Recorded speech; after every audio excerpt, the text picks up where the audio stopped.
While I tried to think of something, I slowly drifted into the abyss until the abyss looked back and gave me an idea. Hey pal, I got you. First things first, we want to start with a nice block of paper. You want something pretty big. This one is 11 by 17, and I'm not even using the entire page. I'm just using a small portion of it. Normally this paper is used for comics, and I have used it for that in the past, but I think for what we're doing today, I think this is the perfect paper. So the first thing I did was I sectioned off what I'm going to be painting with washi tape, just so I get a nice crisp edge when I'm painting. Once I'm ready, I'm going to sketch out the design that I have. I have my sketchbook where I did some drawings. Let's see if I can get to it. So right here, I was doing some sketches of what I wanted. I also did one on iPad of the whole design, which I'll insert here somewhere.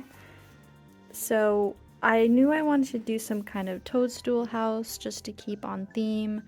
I did a little tree for what I kind of want the trees to look like, and then I just did Mario himself. I originally sketched everything out with colored mechanical pencil, and then I'm going to go over it with either gouache paint or some acrylic markers, and that'll take care of some of the major elements because I really want to keep mostly just the sky and the ground to this board, and I'd really like almost everything else to be its own separate piece that I will glue on top of this later just to kind of give it some more dimension. Okay, so the first thing we're going to do is prep the paper. So what I have is just a spray bottle. So I'm going to spray, just to get the paper a little wet first, and then the back.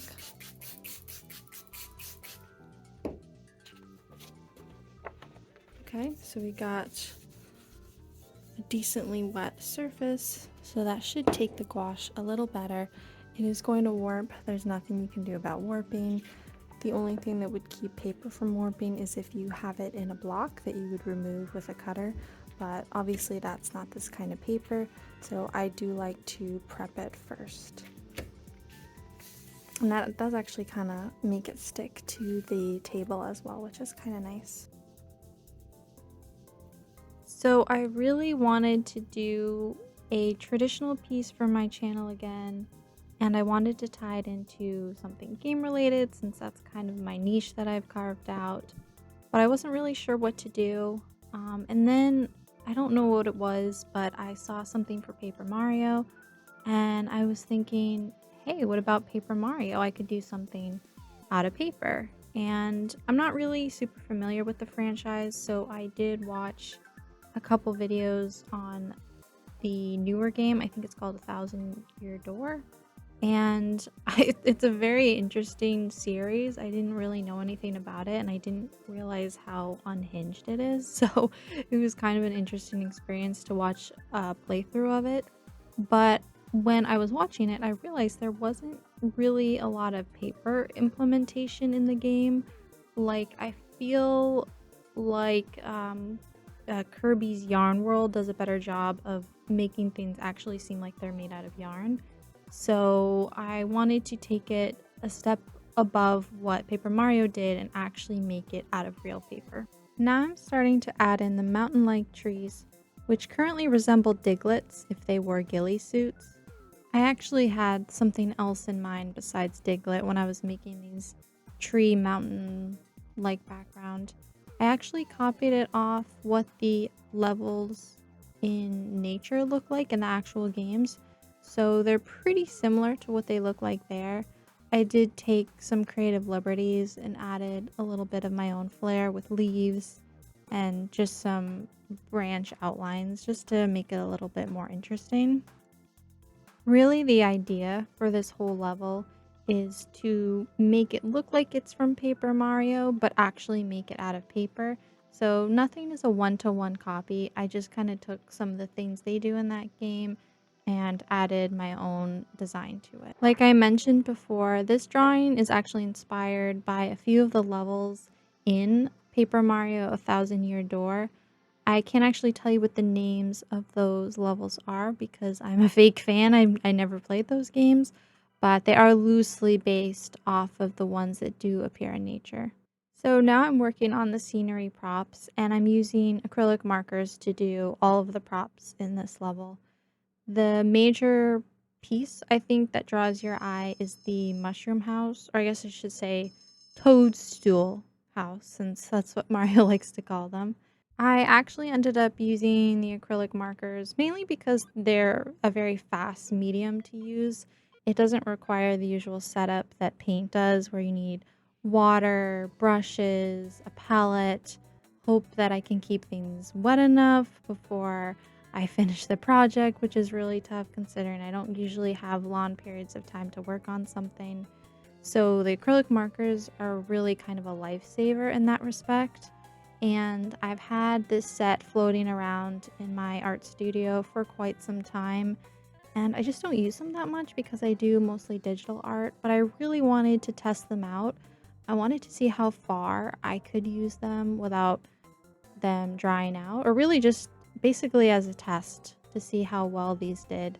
And I knew I had a lot of pieces, not that any of them are terribly big, but I wanted to see if I could use all the colors I needed without any of them drying out. I've had these markers for about 5 years, and I really wanted to use them up before the ink dries up in them because I know that they won't last forever. It's a sponge inside. It's not gonna be an acrylic marker forever. So if I can use them up, that would be great. And it's definitely not an excuse to buy more art supplies. I would never do that. My final conclusion on them is that they do last quite a while. I ended up using maybe 3 markers by the end, but even then I think if you keep them tipped over for a long enough time, some more ink does kind of bring them back to life. So, I may have been able to save some of them, but I just wasn't really feeling that heroic because, like I said, I definitely need more art supplies. I definitely got a pretty good match for everything that was in my mock-up. I was a little worried I wasn't going to be able to get all the colors that I had, but they are pretty basic colors, so it ended up being fine. I did actually end up foregoing a couple of the ideas I had in the drawing. I had done a fence for the background, and I ended up getting rid of that just because it felt kind of unnecessary by the end. There was just too many details.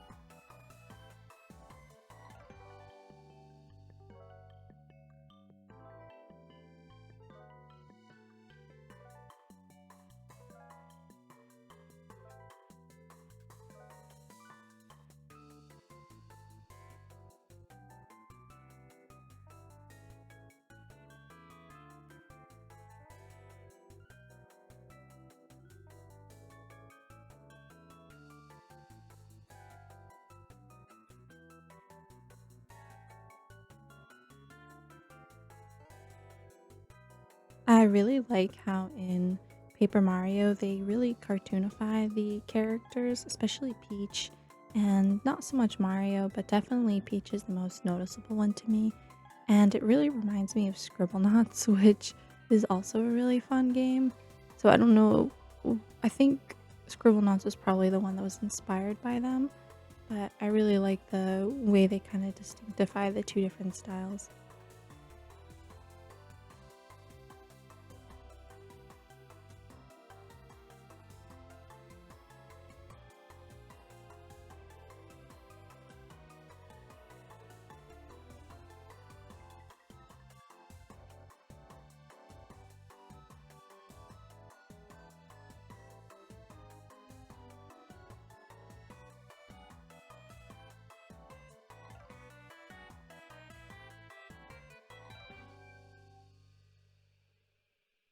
Here I opted for a less classic version of Toad, who I dubbed Goad.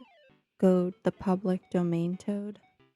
Okay, not really public domain, but that is his full Christian name. As much as I dislike yellow, I cannot help to seem to use it constantly. Maybe I actually like yellow and I've just been gaslighting myself into thinking I don't like it.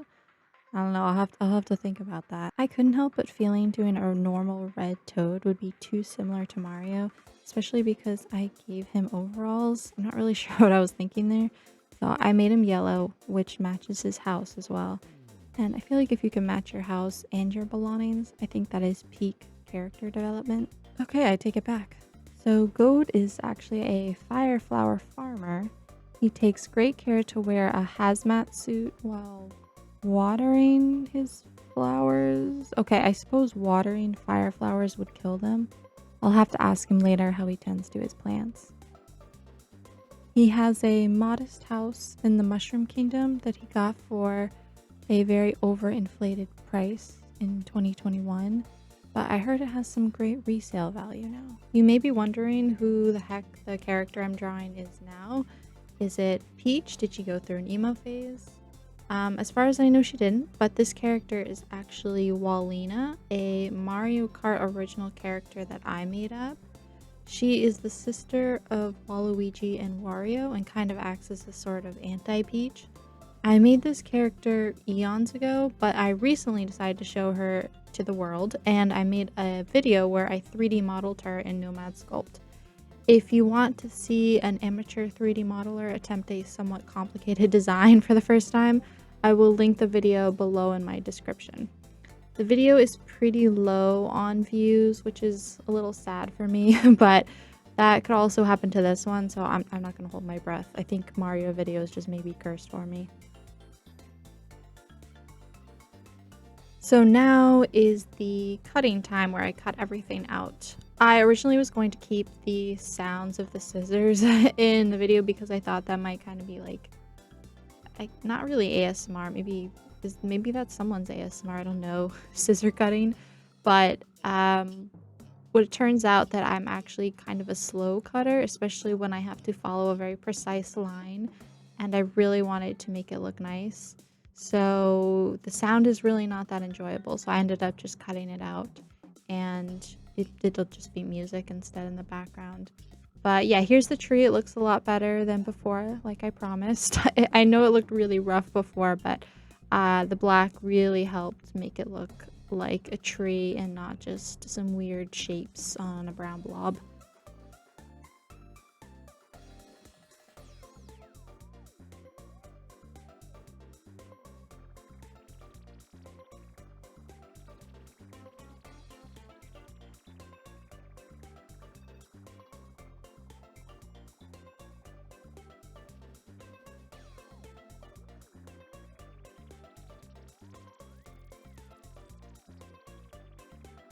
All these blades of grass were just so fun to cut out.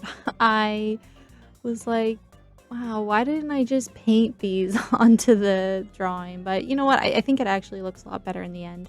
But yeah, cutting them was not, maybe if I had smaller scissors, it would have been better. But I only have one scissors that I dedicate to cutting paper.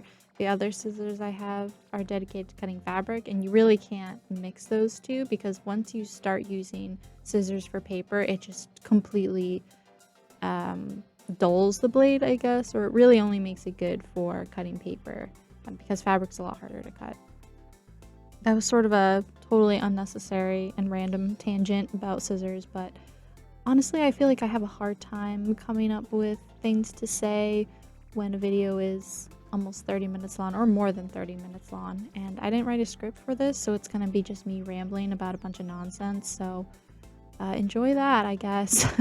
I feel like between doing a script and doing a live voiceover, I definitely come off more natural, obviously, if I don't have a script, but then I also have to think of things on the fly to say, and I can't really come up with anything fun. Not that my jokes are very funny, they're usually pretty bad. I usually look at them the next day and I'm like, what was I thinking when I wrote this? And usually the answer is not much. But yeah, I'm just going to hope that over time I'll get more used to doing live voiceovers, and it'll be easier to just, say whatever comes into my head and not worry about sounding like a buffoon.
Also, back to Walina while I cut her.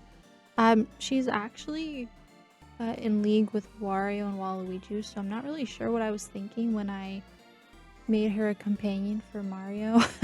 I don't know. She must have some self-interest here in mind, and that's the only reason why she'd be teaming up with him. So who knows? That's some lore that you guys can think about, and I'm not going to think about because that would require too much brain power. So here I added some snips to the grass edges of the, I don't know what you want to call them, like dirt mounds, dirt hills. And I thought that fringe might kind of make it look a little more textural and 3D and add a unique element. I was trying to think of different paper techniques that I could use, and I wasn't really sure what would work. These pieces of paper that I did, this was like a last minute decision. I did this to put behind the dirt mounds and the house as well, just to make them actually pop out. So it was almost not like a pop out book because it doesn't fold back in, but I just thought that would make it look more interesting. Okay, and here is where I'm just gluing everything onto the houses and then of course the background. The house was really the main thing that needed to be assembled, and the tree as well, but the house had the most little components that I had to glue on. And I just used Elmer's glue for everything. It's just basic cheap glue, but it's just paper. You don't need fancy glue for paper, and the Elmer's glue all does the trick. And I'm not really going to be doing much with this picture. I might hang it up, but otherwise it shouldn't really get knocked about or worry about any damage like that, so it should be fine the way it is. So I didn't really go over this before, but what I did was I took this little green segment, I cut it twice, so I drew it twice, cut it out, and then glued them together and just made sure all the edges matched, and then flattened the backside out and then glued that to the tree just to give it a bit of a 3D element as well. I was really just trying to find anything that I could make 3D, and the tree and the house were sort of the main elements that worked out. And I also realized sort of before I even cut out the tree that it was a lot bigger here than it was in my concept. But I think it ended up working out all right. I did trim it down quite a bit and tried to make it work, but it is kind of bigger than I wanted it to be, but oh well.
So I had a little disaster here. The washi tape, as I was pulling it off, actually ripped up part of my painting and the paper, and that was really upsetting.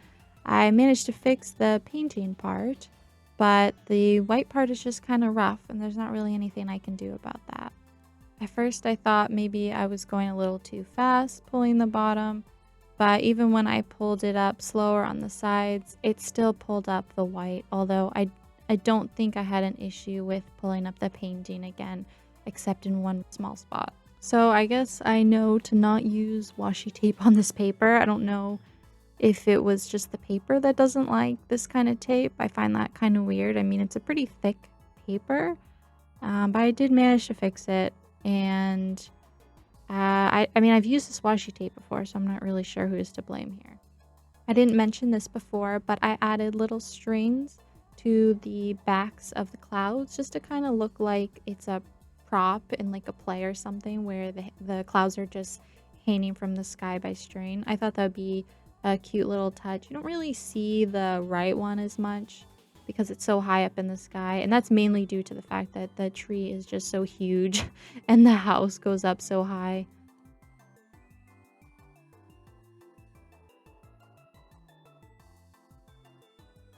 Here's where I added that little backing to help the dirt mounds pop out. It's a little tricky to get the edges to glue right because you kind of have to wedge your fingers in there and make sure that it's um, every part of that little paper is sticking to the drawing. And I was also a little worried that if it didn't look right, that it would remove the paint and that would be its own disaster. But everything I placed, I liked where I placed it, so I didn't have to worry about moving things around. And I don't think it did. I think if you pull it when it's still pretty wet, then it shouldn't remove or ruin the paint underneath, and you might be able to just peel off the glue since it does dry clear.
So here's the final image.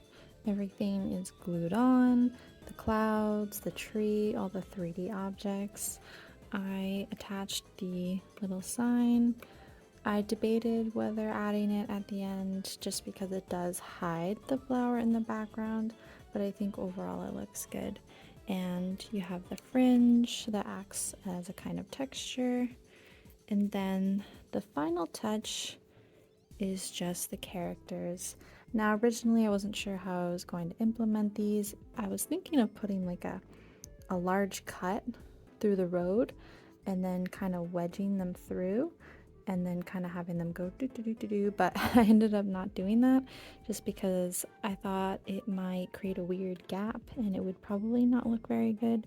So I ended up just gluing little strips onto them and basically just puppet style. They'll just have to go across the screen.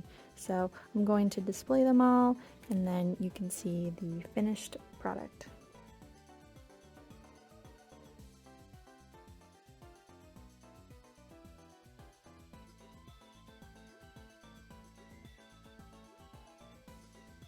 Thank you for watching the video. I hope you enjoyed the process and the final result. I had a lot of fun making this. It was kind of like being a kid again. It was a lot of paper crafts. Also just a fun subject. I like doing stuff coming from games, and Paper Mario just felt like a really perfect thing to try my hand at. And I mean, personally, I think it looks way more like paper than most of the levels, and that was pretty much my goal. So if you liked the video, be sure to drop a like, feel free to subscribe, check out my other videos, and leave a comment telling me what you think or what you would like to see for future videos, and I'll add them to my list. Thanks for watching!